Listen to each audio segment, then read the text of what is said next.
DJ DJ DJ Abhishek Abhishek Abhishek Abhishek Chauhan Chauhan Chauhan Chauhan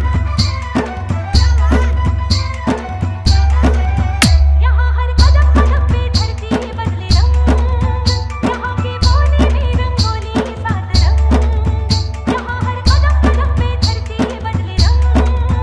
यहाँ के बोले में रंगोली सात रंग। धानी पगड़ी पहने मौसम है, नीली चादर ताने अंबर है,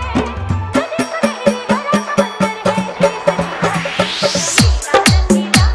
मेरा रंगीला, रंगीला रंगीला मेरा रंगीला, रंगीला मेरा रंगीला, रंगीला मेरा रंगीला। DJ DJ DJ DJ Abhishek Abhishek